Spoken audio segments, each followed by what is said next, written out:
साहित्यरत्न अण्णाभाऊ साठे चौक ते मर्याई चौक दरम्यान असलेल्या दमाणीनगर रेल्वे पुलाचं आयुष्य संपलं आहे.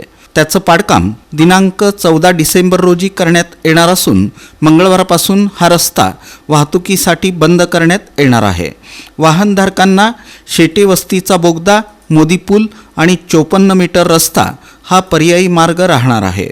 दरम्यान रविवारी 14 डिसेंबर रोजी 11 तासात या 103 वर्षे जुन्या रेल्वे पुलाचं पाडकाम करण्यात येणार आहे. यासाठी रेल्वे प्रशासनाच्या वतीनं जय्यत तयारी करण्यात येत आहे.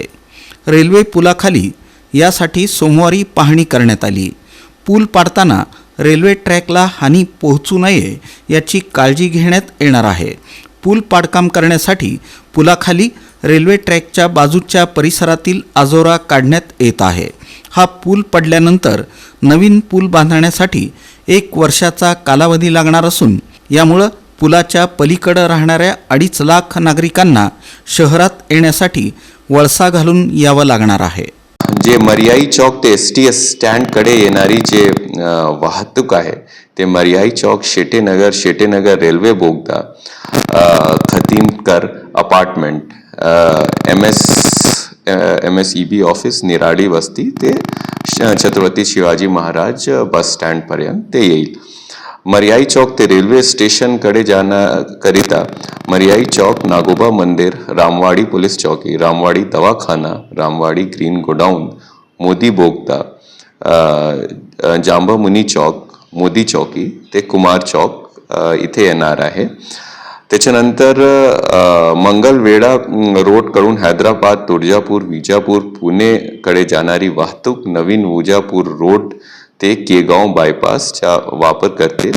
मंगलवेढा कडून येणारी जड वाहतूक जे आहे ते नवीन केगाव बायपास रोडचा वापर करतील.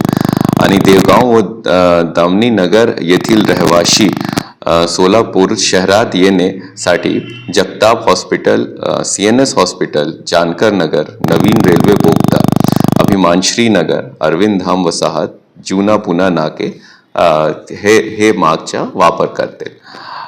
जे नागरिकांना याच्याबद्दल ते त्रास होणार आहे त्याच्यासाठी सगळी तयारी जी आहे ते पोलीस प्रशासनाने केले आहे.